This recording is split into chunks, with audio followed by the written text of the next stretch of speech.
رحیم السلام علیکم ملګرو، خدای دې وکړي چې روغ او جوړ به وئ.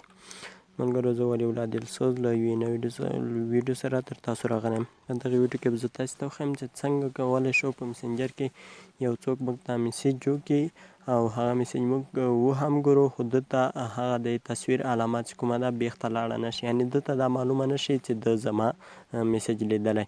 هغه کس که موږ ته څومره میسیجونه هم وکړي، خو موږ ته که موږ د هغه میسیجونه هم ګورو، خو ده ته هغه زموږ کوم تصویر پروفایل چې ده بېخته لاړ نه شي، یعنې ده ته ونه ښیي چې ده دغه میسیج ولیده. ملګرو، راځم میسنجر کې دغه طریقه تاسو ته ښیم.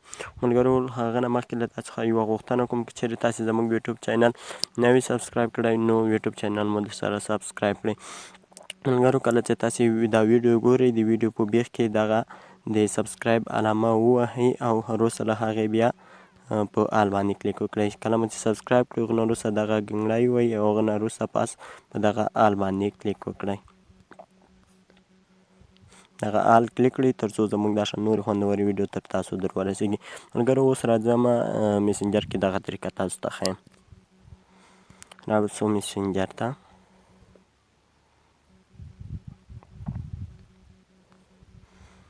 ملګرو، اوس دلته مثال یو کس موږ ته میسیجونه کوي. دغه کس غواړو چې د میسیجونه دا شانته کړو چې موږ یې هم ګورو، خو دغه د تصویر پروفایل کوم علامه چې ده دغه زموږ بیخته ورته لاړه نه شي چې یعنې د کس دغه میسیج ولیده.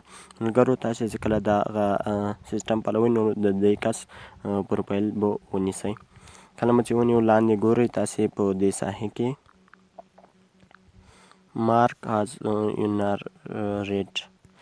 ملګرو، دغه چې کله تاسې ووهئ، هغه نه وروسته دا کس که هر څومره میسیجونه موږ ته هم وکړي، موږ یې ورته وکړو، نو زموږ دا پروفایل بیخ کې تاسې ګورئ، د پروفایل چې راغلی دا شان زموږ پروفایل به نه ورته ځي، یعنې ده ته به نه معلومېږي چې ده زما میسیج لیدلی دی.